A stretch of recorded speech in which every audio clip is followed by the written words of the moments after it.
Good evening, everybody. Welcome to Storyteller Studio. My name is Eric Taylor, and as always, I'm joined by my three wonderful co-hosts. I'm coming through my own speakers because I'm the best at this game. But we are here to talk about tabletop RPGs in a relaxed and fun and interesting fashion together. And we are going to chat tonight about failure. But before we do that, we're going to go around the circle, introduce people. I already introduced myself. We're going to go clockwise today. So, Sarah, you're up first. Tell us about you and where we still can't find you on the internet. My name is Sarah. You still can't find me on Twitch, but you can find me here on Do Respite. Oh, sorry, not Twitch, Twitter. I am here on Twitch. You can't find me on Twitter. That's true. We still can't. What about you, Matt? Yeah, I'm Matt. Love being here with you guys. I can be found on Twitter under the handle orcish1_83. And Shawnee B. Hey, I am Chantel B, also known as Shawnee B, funnily enough, known by a lot of people by that name. It's a name. You can find me on Twitter at Chantel B. And I do a lot of different things. But primarily, right now, I'm here and I like that. We also like having you here. Quick couple shout outs as we start. Thanks to everybody who's here. You heard our new theme music there at the beginning, or at least I hope you did, if I didn't do it wrong. But our new theme music is done by the wonderful Jonathan Keith at Jonathan Keith Music. Go check out his website if you ever need custom music done. His website will be in the credits when we roll them. And like I said, we're going to talk about failure tonight. And let's jump right into that. Chantel, before we started, you said you wanted to have a philosophical discussion that you didn't want to have prior to going live, so we didn't waste our content.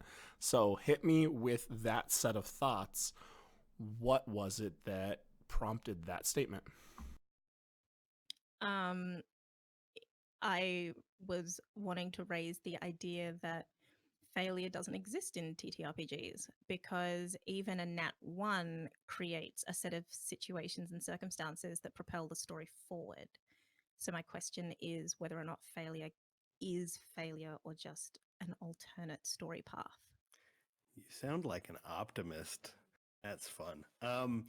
I feel like both characters and players have things that they want to do. And when the dice don't let that happen or other people's agendas don't let that happen, that's a failure, but it can make a brilliant story. What about you, Sarah?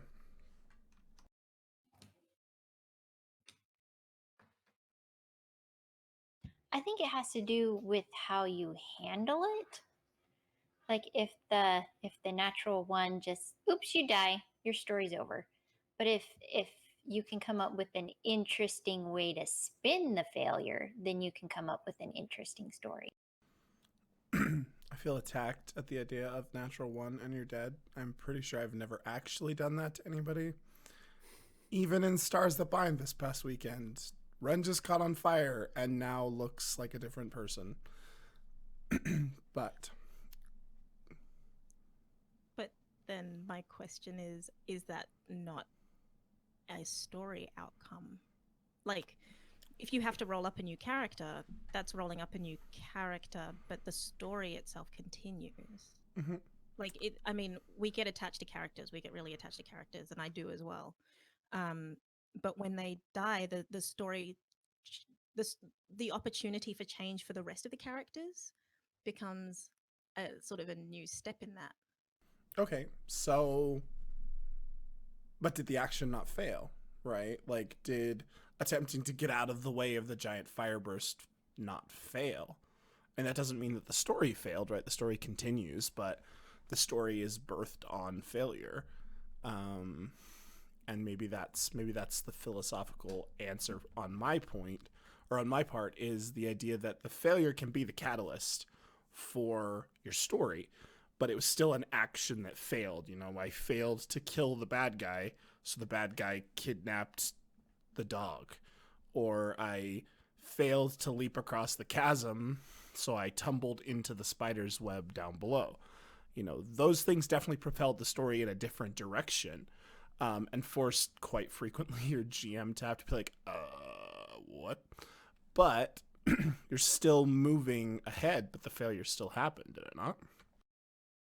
And Yeah. sorry, I just want to clarify just a little bit. I wasn't necessarily meaning that if your character dies, that then that wasn't acceptable, or that was the failure or something like that. If your character dies, sure, but if your character dies in a meaningful way that, you know, affects the story, or if your people that you're playing with, you know, role play out around that death. But if it's just, okay, your character's dead, see you next week, and then it seemed to make no difference or something like that. And I'm also not saying that Eric does that either. I feel attacked. I'll riff on attack because I recall one game in which there was a pretty big failure that was couched as a success, but so many other things. I was out, we were on the streets of London, my character and my posse and everybody. And it was kind of an old time setting, and I had to shoot a police officer in self defense because he was a dirty cop, or at least it looked that way. And then we follow the plot line into a bar because there's this bad guy and we're going to get answers. And we had a fairly new player cast fear in a crowded bar, and it killed so many people, and it compelled me, my character, to run out into the street and soil himself. I'm not proud to say. And so it did way more than this new player intended, and nearly killed members of our party. Is that right, Eric? Normal skills, yeah. So Savage Worlds, fear mechanic system is you make your fear check. If you fail, you roll a d20. On a natural 20, you die. That's just the roll. I rolled for the NPCs at the table, and Brian and Jeffrey rolled for their PCs at the table, and we rolled 3 natural 20s. And so since I was rolling for the bar, pay.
Can you hear me stream? This is all I need. I literally replaced this audio controller. It should be working. I'm so sorry, stream.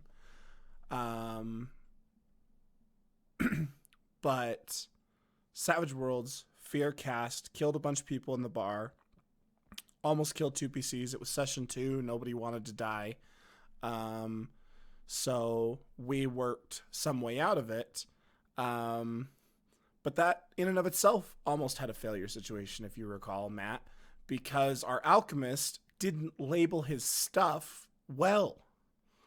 And so the character walked up to get the healing potion off of his belt and pulled out the explosive burst potion instead, and very nearly poured that down his throat, which would have resulted in, more death, because that was just apparently where the evening was. But that led to a very interesting, for me at least, I think that it might have hurt some other people at the table, but the choices that player made in order to cope with their newfound powers slaughtering a bar full of 40 people were interesting to me. They were an emotional turmoil that was really interesting. It was, like Chantel talked about earlier, a branching story path that made it unique. Sarah, we've played a lot of games together, and you guys fail a lot. You guys have a lot of failure that takes place, and it has resulted in TPKs. It has resulted in any number of other situations. What are some of your favorite examples of where failure branched the story in a way you wouldn't have otherwise foreseen? Well, I think the one where my husband Jeffrey was playing a gnome who was an inventor, and he had a gun, and his gun exploded, and it sent one character down into a ravine, and it almost mortally wounded another character, and then we were being chased by something big, so we had to just leave. We couldn't figure out what happened to the one that went down the ravine. And then not too much further on, the character that had been wounded, we were attacked again, and he died. So, that's half the party gone. And then we found out later what happened to the guy that went down the ravine, and he had to roll a new character too. So that was making for an interesting story until we threw away the plot hook, which I'm not sure that has to do with rolling a critical failure. We just completely abandoned the storyline is all. But I don't know, the one I was thinking of where the story just stopped was the TPK. We played for like an hour and a half, Total. And then our pirates in session 1. They were just dead, and that was the end. And we still had an hour and a half left of game night, and we were all looking at each other like, okay, now what? We were all excited to play pirates, and now we're just done. Yeah, no, you guys made a decision. One of your players, let me clarify, made a decision to attempt to intimidate the pirate queen of Tortuga, right? As a first level, essentially, for those who don't play Savage Worlds, but a first level novice character decided he was going to give his hands in intimidation to intimidate the queen of Tortuga. Just served to piss her off, because not only did he just fail to succeed, but if I recall correctly, he just outright failed. Like, he rolled a nat 1 on his whole thing. So you guys left. You got encountered in an alley by thugs who were sent unarmed to just beat you up and make you feel bad for what you've done. Very first thing same player does is pull a gun. And it goes from non-lethal beat-em-up combat to, okay, now this is for blood, and you guys were intentionally overmatched. It was a storytelling consequence of failure, and there was no way you were winning that fight. And so you walked out of that fight totally dead and got to start over. So that is probably the most catastrophic example of failure that I've seen in a long time.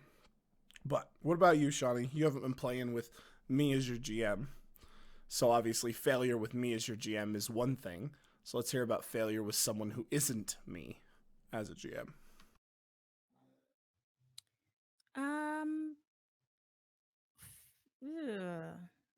Okay.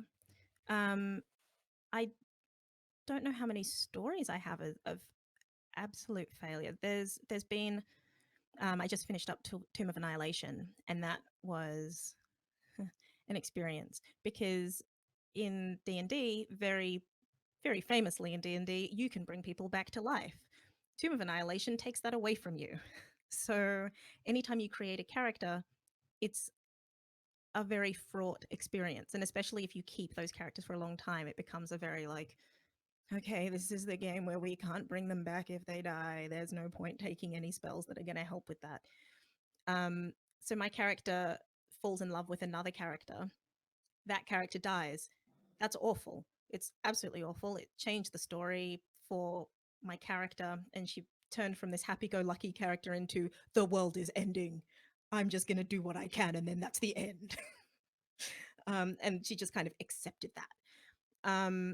But then what that meant was, and it's not a failure of the story so much as a failure of my character build, that then every other character that this one player brought in, because he ended up having to bring in 2 or 3 new characters because the characters couldn't establish before they got killed again. Every character he brought in, my character hated immediately. So it became this sort of like failure to social, essentially, like just a social experiment in how many ways can I hate you and how many ways can I not kill you whilst hating you. Which is sort of a fascinating situation to have to deal with someone that you actually genuinely like. I like the player, I love the player, he's great. But the characters were an issue every time for whatever reason. Me playing my character, him playing his character, no. It was just a no go. And so I'm interested in the like social failures as well as actual dice rolling failures. We definitely had social failure. The game that Matt mentioned, where all the deaths happened in a bar. There was social failure involved that actually brought that game crashing to a halt.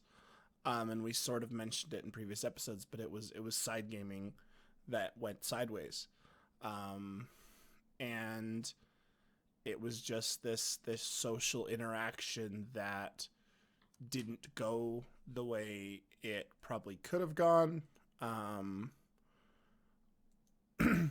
I think that there are still tendernesses on all sides with regards to that side gaming, so we'll be a little bit delicate with as we talk about it. But it was a situation where a game was brought to its knees by virtue of a social interaction failure between 2 players and the GM, right? It was 2 out of 6 and then the GM, and it brought this game to a halt. And Matt was involved, so Matt can talk a little bit about his stance on it. Like I said, we'll be a little bit delicate about it since it is kind of a hot button issue, but go ahead. Yeah, sure. Yeah, like picture will they, won't they, Sam and Diane with somebody who has some pretty dark powers that they're trying to discover, while we're also hunting zombies. And so my character knew a little bit about a dark past, but not everything. And the other character was exploring some other elements of this dark past with others.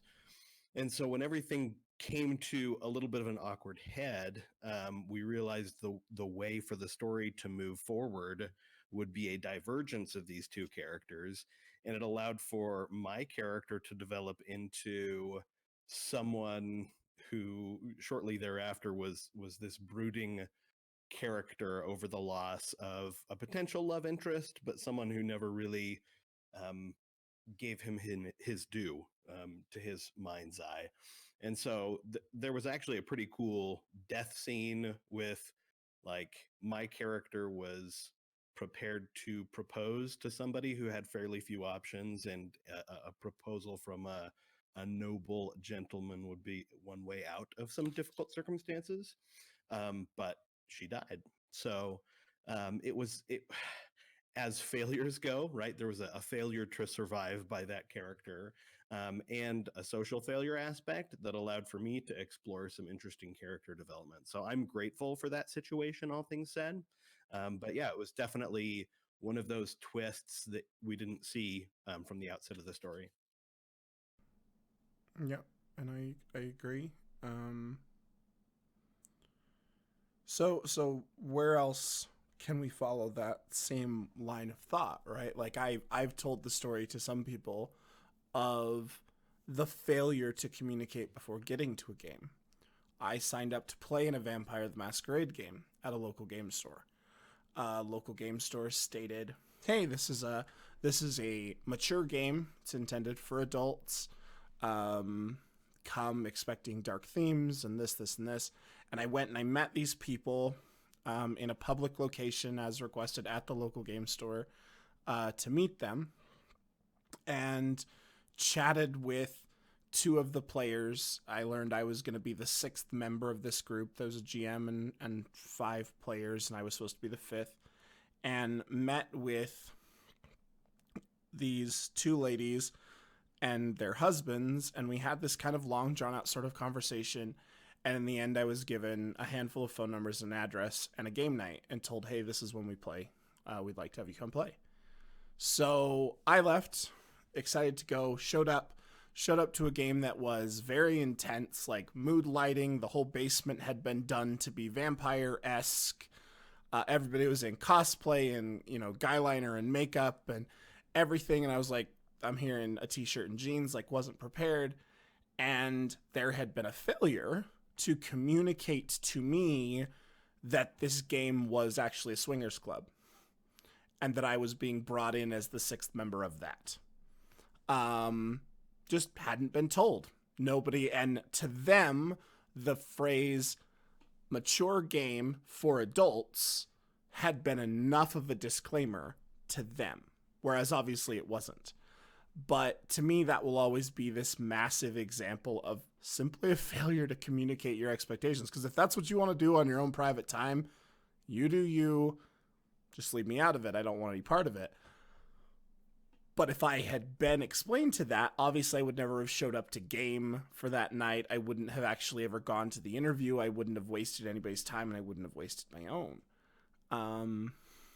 We had a similar example earlier this evening where I had not communicated to Chantel the core concept of one of the live plays that's going to be on To Respite. And so with the basic title in hand, Shawnee said, "This game's not for me."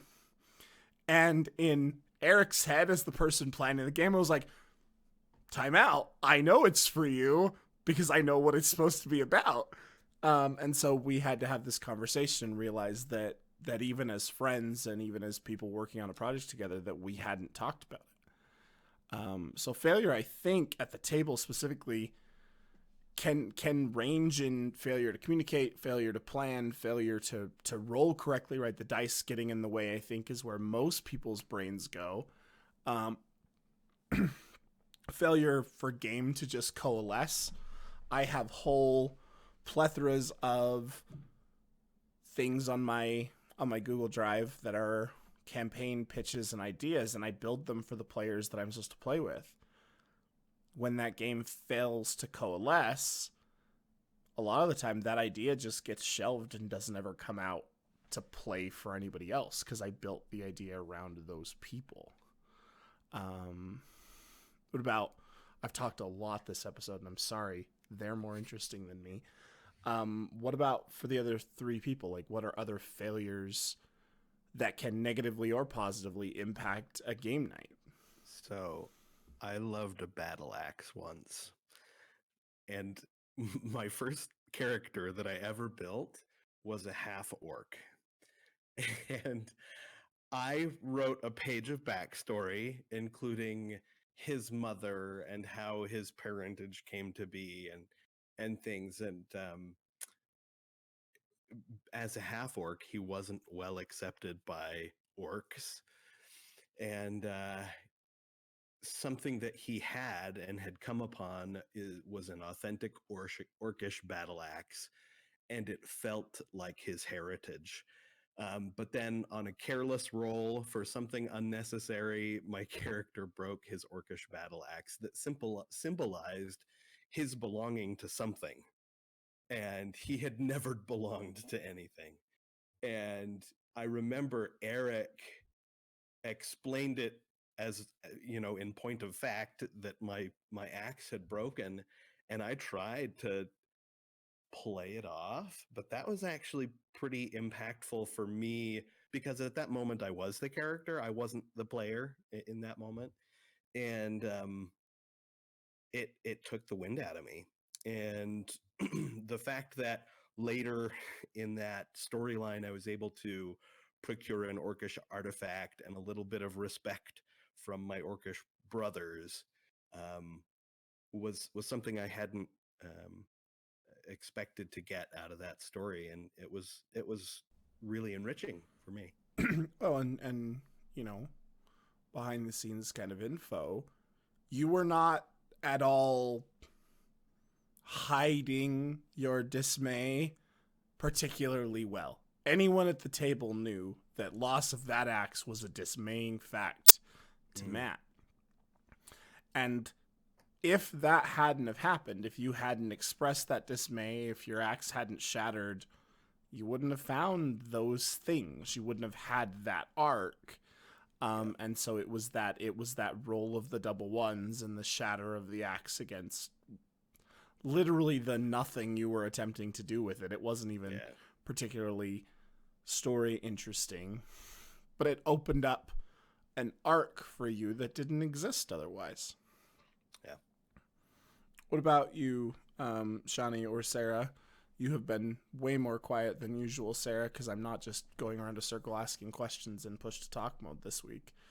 But I mean, besides Newt's gun blowing up, you know, what other failures in our 2-3 years of playing RPGs stand out as a big deal, or what other failures have caused issues? I mean, Well, listening to their stories of their interesting failures that then led to more interesting story role playing, I'm kind of beginning to realize that a lot of the failures in our games either ended up in the game ending, or before it could then lead to an interesting story thing, the game fell apart for other reasons. People couldn't play with us anymore, schedules changed. So before I could see how the failure could become something interesting, the story just ended right there at the failure. So that makes it a lot less satisfying, I guess.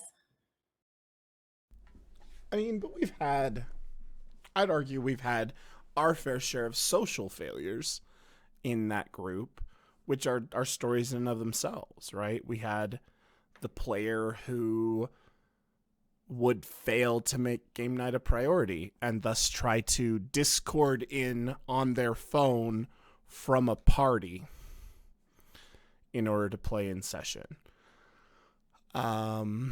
We've had a number of chances where it's like, I forgot game night was tonight, guys. That has resulted in session being wonky.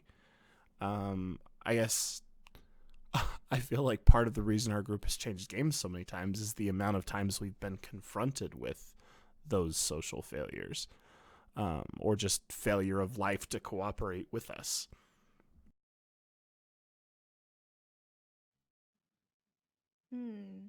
Like the expectations, or the failure to have joint group expectations is an interesting one that has definitely come up in games that I've played as well, where it's like some people will take the game more seriously than others. And I'm definitely in that this game is everything. If I don't play it, it's the end of the world kind of side of things. Mm-hmm. And I've seen people having exactly that same belief, but treating it slightly differently. And so the priority shifts, or the interest in the game shifts based on other things that occur. Like that. I mean, that happened very much in the Tomb of Annihilation game that I was talking about, where we had one player who, through his own challenges, was constantly late. And it wasn't a I'm going to be 5 minutes late. It was we start at 6:30. We know we start at 6:30. You're here at 7? You knew it started at 6:30. It's been this way for the last 2 years weekly. Why are you here at 7? Like, it's that sort of thing where I find it very interesting, that sort of failure to balance those expectations between people. Yeah, and I would definitely agree.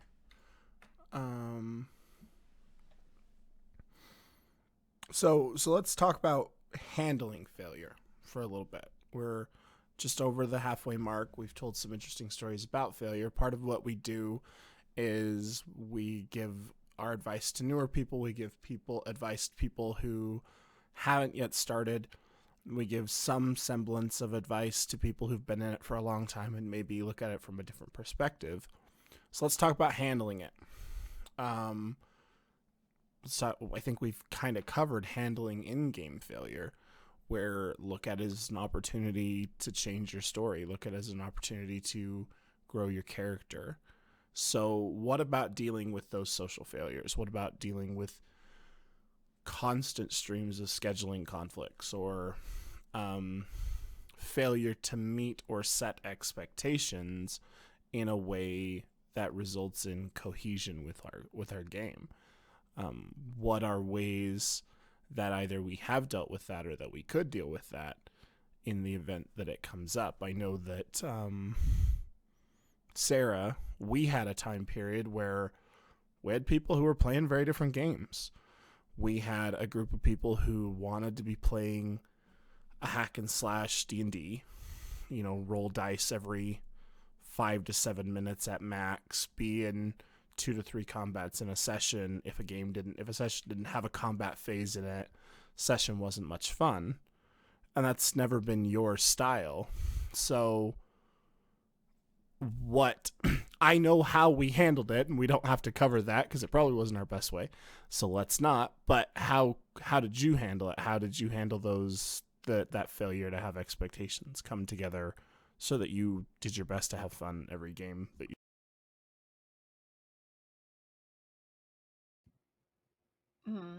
I don't know. I try to have fun no matter what we're doing because I like to play that much. So as long as I'm playing, I'm at least having a little bit of fun. I don't know. When it comes to, I've heard it called the social contract before. Sometimes you just think that everybody's on the same page with you when it comes to playing the game and they all prioritize it the same as you. And I think sometimes when we're putting together a new group or inviting friends, we should maybe voice those things out loud that we just think we all understand, but maybe we don't. And we can say we meet at this time and we try to be there on time. And if you're not there on time, we're going to start without you. And if your character's often late, they're probably going to die, which is usually how it goes in our group. You miss too many sessions, your character's dead. But so maybe if at the beginning when you're putting together a group, you could put those social contract, those things that for your group maybe everybody doesn't just understand, put them all out there and put them out loud and say them. I've seen a couple of times those pitfalls be cleared up pretty well with a session 0, which is a character introduction and a sharing of some of those things that is going to help make the game tick. Eric, I'm kind of praising you for that in several situations where we've had folks who haven't played at the same table much before and we're getting on the same page. I think that has set a lot of stuff up for success in the past. I think, Matt, you could also point out you changed groups. Yeah. You hit a point, and I ran both groups, right? But my local group, and some of them are in chat, and I love you, local group. Make no qualms about that. I love playing in that group, but it runs very differently. It is a group where we play for 4.5 hours, and on average, we game for about an hour and 45 minutes to 2 hours of that. The other 2.5 hours, we chat and we hang out and we do whatever. And there's nothing wrong with that if that's the game you're okay with playing. Matt, as a player, liked that, but he was there to game. That's what he wanted to do. He was sacrificing a date night with his wife. He'd made arrangements to be there. He'd had to do, things to make it happen. And so for him, he wanted to be playing game. And so when push came to shove and we had a conversation, that's what Matt did, is Matt switched and came and played with the online group he plays with now. Because on some level, online groups focus a little bit more or less, or just outright less, right? Those are your two options. There's no middle ground. There's either you're really, really focused, or you're just not because you're like, is that YouTube in your glasses there, Tom? Shut up. Right? Like, that's the way it goes. It was good for my development in understanding the rules of the game and things like that for me to do the online game, because I wasn't having someone looking over my shoulder telling me if I was rolling the right number of dice. I had to jump into the deep end a little bit, which was good for me. Yep. What about you, Shani? Like, I know you've had generally very good gaming experiences. Not only do you get a lot of them, you seem to have very good ones as a general rule. But we've talked some about failures to meet the same social contract with things. I know you as a person get looked at by other people as failing to play optimally.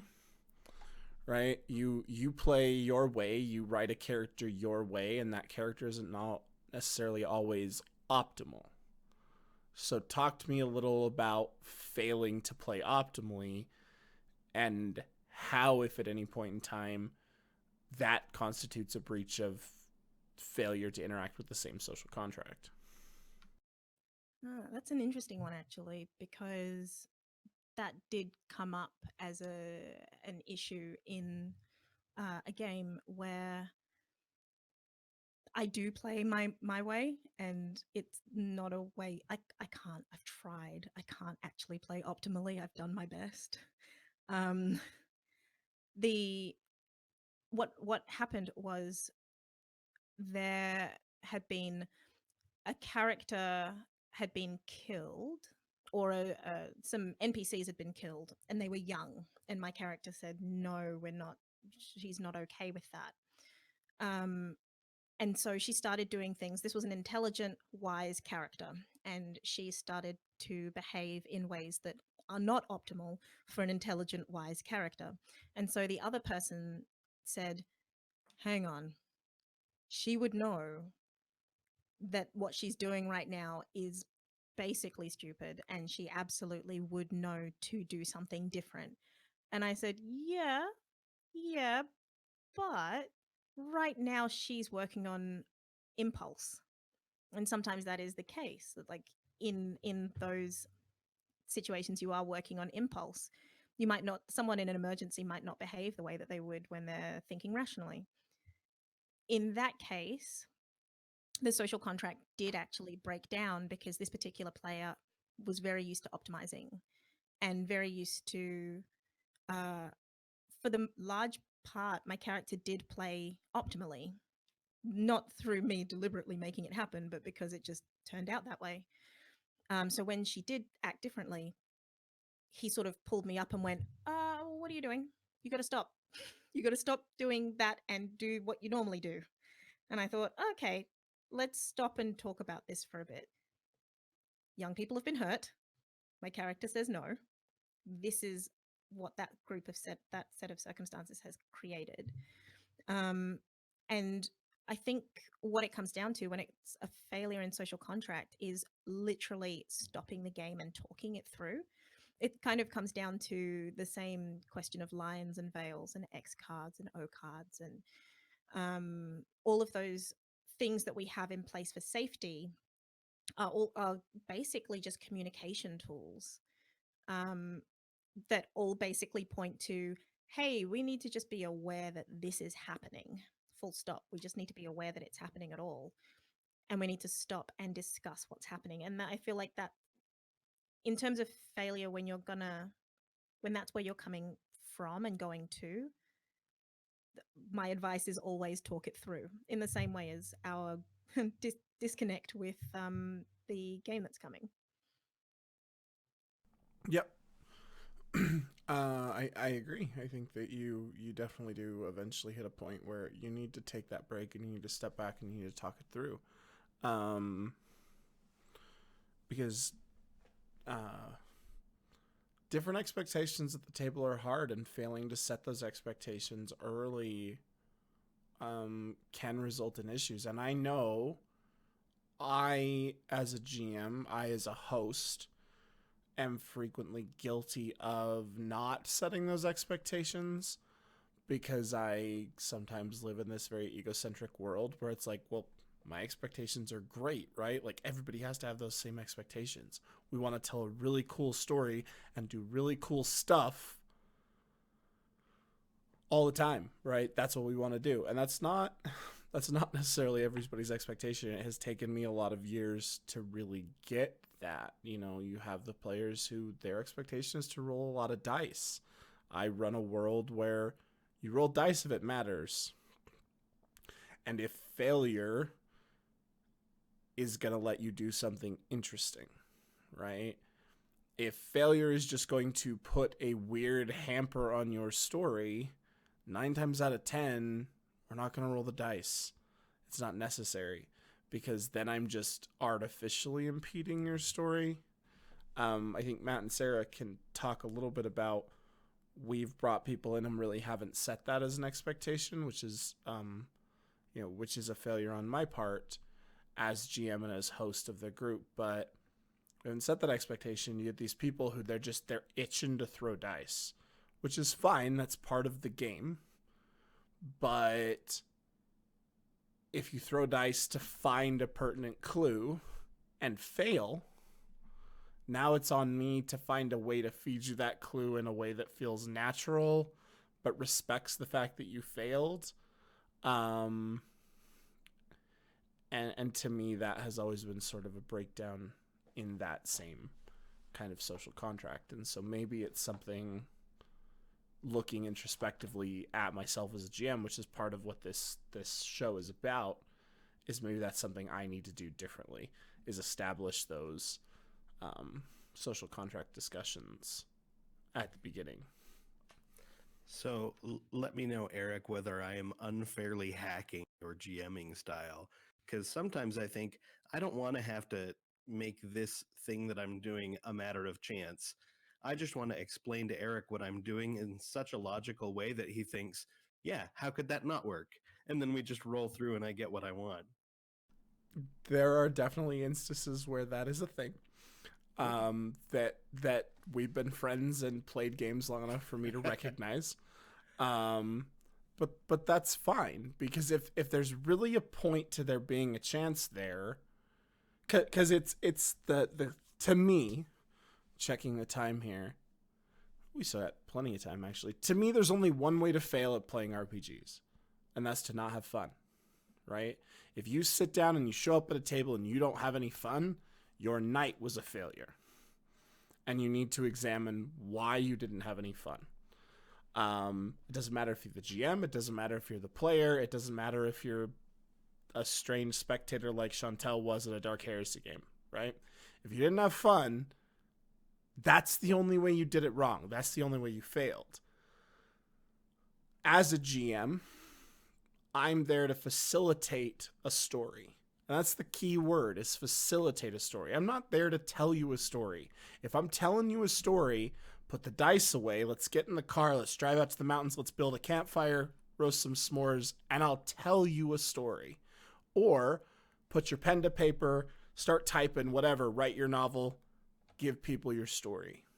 If you want to build a story with your friends, that's what tabletop's for. And so as a GM, which is 95% of the time that's the role I play, I'm there to facilitate a story. I'm there to, I don't think Frito's in chat. I think Frito is currently busy this evening. But Frito said in our episode last week before we just had schedule change, he had this fear of doing it wrong. He had this fear of not knowing anything. If that's your fear, and if you leave feeling like you've not done anything right, that's a failure on your GM's part, right? Your GM's there to help you with the rules. The GM is there to say, this is what we got to roll. Let's roll it together, right? That's the only way you can fail, is not have fun. Let's talk about then, I think that's actually a good point, as I continue this unscripted doing it live version of a talk show where we don't have show notes. We just talk about whatever comes into Eric's head. Let's talk about a night you failed to have fun. Because I don't for a second believe anybody here hasn't had at least one, or at least a night where they had vastly less fun than they used to. So we're going to go clockwise, and we're going to talk to Sarah for a minute. I know that I've been your GM most of the time. I know it's entirely likely and or possible that it's my fault you didn't have fun. So take your shot. Tell me about a time you didn't have fun, and let's talk about how that can be avoided for everybody who's watching who doesn't want to have a night where they've set aside 2.5, 3, 4 hours to have fun. Well, I did already mention the pirate game that ended our night halfway through. That one was only half as much fun as I thought it was going to be. There was that one night, like you were saying, with the group where half the group wanted to be playing throw the dice combat all the time. Like that's not a wrong way to play. It's just only half the group wanted to play that way, and the other half of the group who rolls poorly and so wants to do more role playing. We wanted to do more role playing because we can usually convince Eric through our role playing to let us succeed. So having two different kind of factions trying to play the game two different ways, and then in an episode before, a character that I had become very attached to had just died. Sort of died. She's possessed in the clutches of an evil necromancer, and I console myself with the fact that she's not actually dead. She may one day be rescued. But so I had rolled a new character who is completely different, and we get most of the way through the night, and due to our group lacking cohesiveness as a group, as a, we're in this together and we're loyal to each other and we're going to be a group. So one character runs off away from the big bad fight and another character decides to join him. And so they run off down a different tunnel. And so then my character is left facing more enemies than she would have been. And she died. So I had only played this next character for one session and she died. And then two other characters run off, and the two characters that had run off previously, they faced an enemy that Eric thought we were going to have 7 people to fight, so they died. So we got to the end of the session, and like my character I'd only played once was dead, so another dead character, and like half the party had died, and I was like, this just wasn't as much fun as I thought it was going to be tonight.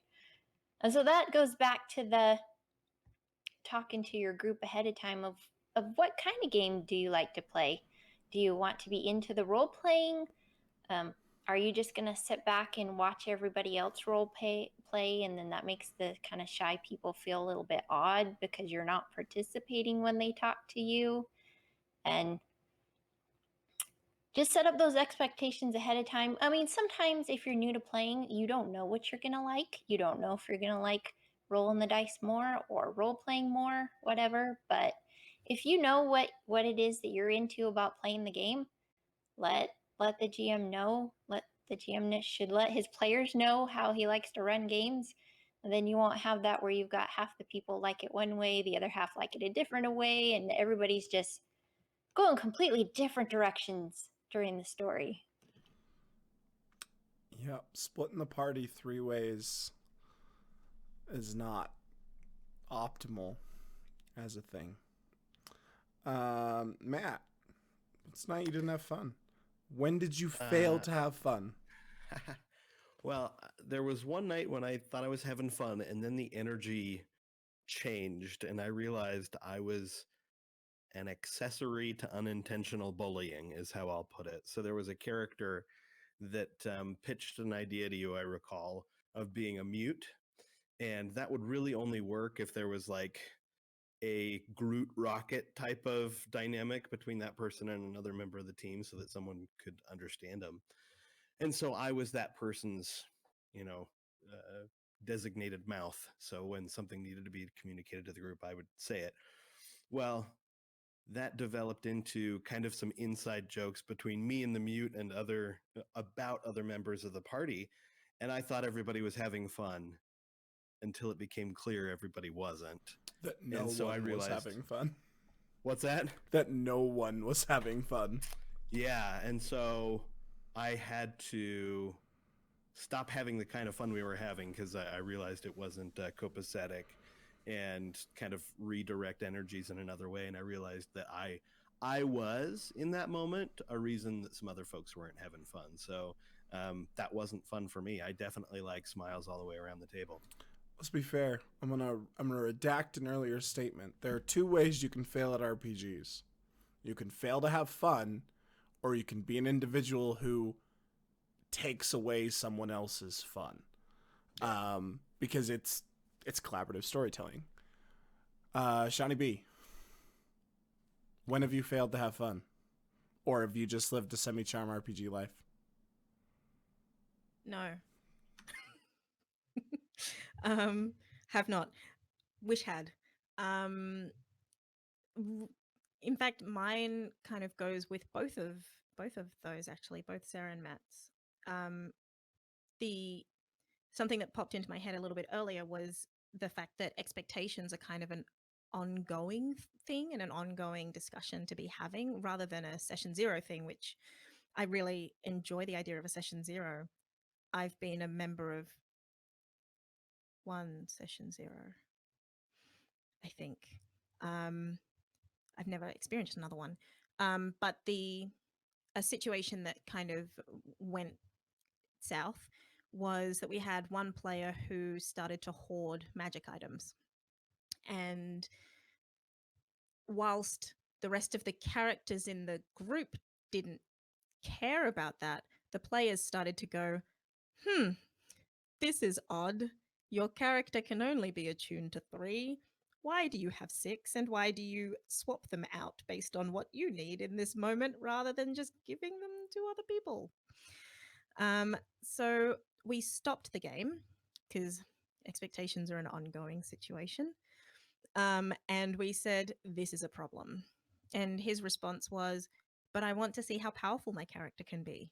And we said, that's fine, but it feels selfish because the rest of us want to play with magic items too. And ultimately, shenaniganry happened. I mean, I'm like, to say it gently, shenaniganry happened. The game continued, and other things did happen, but I feel as though at that point it was the failure of the social contract was so strong that it meant that the fun had been marred for everyone in that particular game from that moment, because it felt like everyone was sort of eggshell walking around certain players, and that made things a little bit more difficult to deal with. All of those are solid examples of failing to have fun and failing to let somebody else have fun. And, I mean, at its core, tabletop RPGs are collaborative storytelling. I've said it before. I'll say it a million times throughout the course. Go ahead. May I ask, Eric, when is a time that you have failed to have fun? Because you haven't told us one. A bunch of times. I would contend I've failed to have fun a lot of, just a whole bunch of times. Very first game I ever tried to really run, I was a kid.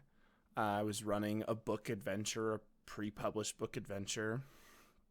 Didn't know what to do, didn't have any kind of improv skills, and had a different social contract in place. Had invited a bunch of friends over just because I wanted to play. Hadn't really discussed, what they would want to do because, I was 8, I was 9, something like that. Maybe I was a little bit older, but anyway, hadn't discussed what we wanted to do. So they came into the haunted house where the door is supposed to seal and lock behind them and supposed to magically lock and nobody could get out. They'd ripped the door off its hinges when they'd gotten to the door for no reason other than to do so upon arrival, because they wanted to essentially vandalize the house because they could, right? They had that freedom. It was essentially murder hobo syndrome, right? We can destroy this because we can. So Ghost shows up, goes to seal them in, so they have to do their adventure, and they turn around and walked out the non-existent front door and just wandered off. And I was like, but the adventure's in the haunted house. And like, we don't want to play a haunted house adventure. We have no interest in a haunted house adventure. Come up with something else. Well, at the time, I wasn't able to. And so, game was done. We've been playing for like 25 minutes. Game was over. And so sent everybody home, and I went upstairs and I cried and I was angry, and I plotted revenge for 20 years, which I did eventually get, but that's a different episode. That's right, Ben. I know you're out there, but I got my revenge, but that wasn't fun. I didn't have fun in either of the vampire games I ever played in before I played Paris by Night, just in general. But I had, again, different expectations. I've had some games, even in my adult life, where we came to game with different expectations of what game was supposed to be, with different priorities as to how important game was in a given moment. Because to me, game is essentially sacred, right? It's a 3-4 hour block of time. This is what I'm doing. I've blocked life out around it. It's not game is penciled in. Game is engraved on the tombstone of my calendar and will go around. It isn't that way for everybody, and that's fine. There's nothing wrong with that. But when those expectations aren't set, I've had players 20 minutes before game text me and say, hey, I'm not feeling up to game tonight. Or sometimes even worse than that, literally be sitting there and texting someone and say, hey, where are you? Oh, I've decided I'm not coming tonight. Hadn't said anything, just weren't showing up. Those are examples of times I haven't had fun. I've also had points in time, and Matt's been a part of this, where I came to a table and I pitched a game. I said, hey, this is what I want to do. We just come from Disneyland. My 6-year-old at the time had loved the Buzz Lightyear of Star Command kind of video game-esque sort of ride. And there's a big, huge map of the Buzz Lightyear universe there that I'd taken a picture of. And I was like, I want to run Buzz Lightyear of Star Command. I want to be Space Rangers. I want that kind of campy, goofy, off-the-wall feel. I pitched that in a text message chat and then had to go and do something. I came back to a Facebook chat where that game had evolved from what I pitched into something entirely different that now everyone else was excited about. And everyone had been like, yeah, and if we do that, I'll play this character, and this will be so cool, and this will be this. Wasn't the game I wanted to run. Was the game that was going to require a lot more work, and I wasn't near as interested in. And I will admit I went through it annoyed in the beginning to put it together process. And so I failed to have fun because I didn't open myself up to maybe this new idea of what it could be. And I think that game ran for 4 or 5 sessions, and I finally was like, I'm not having fun. I don't want to run this anymore. We need to play something else. And that's what we did.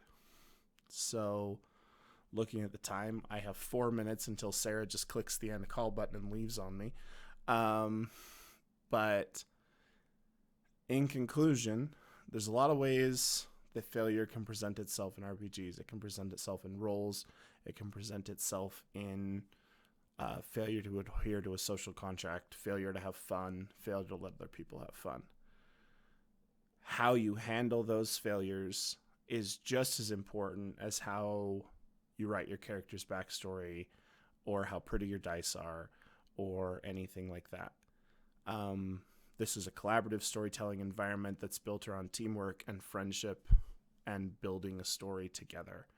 And failure is only failure if you don't find a way to learn from it, and if you don't find a way to advance, be it your in-game story or your real-life story. I'm going to jump around, let everybody reintroduce themselves one last time, hit any closing thoughts they might have, and then we'll close it out. So, opposite direction we started, Shawnee B. I am Chantal B. You can find me on Twitter at Chantal B. My closing thought is that expectations are an ongoing process, so don't be afraid to stop the game in order to discuss that before picking it up again and continuing with those expectations. Matt? Yeah, Matt on Twitter at orcish1_83. My takeaway from failure during gaming is most of my failures have been a lot of fun when confronted with an open mind. And Sarah? I'm Sarah. I'm not on Twitter. I'm on Do Respite.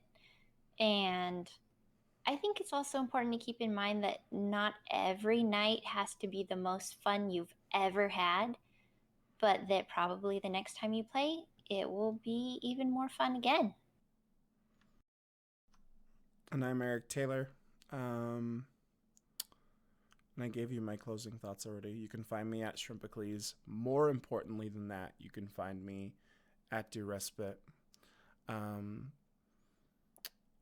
In conclusion, be good to each other, take care of each other, find a group of friends and play some games, and tell some great stories. And if you just want to relax, blow off some steam, hear some good stories, we're always here for you. Take a look at our website, dorespite.com, and our schedule's up there, and you can find other things.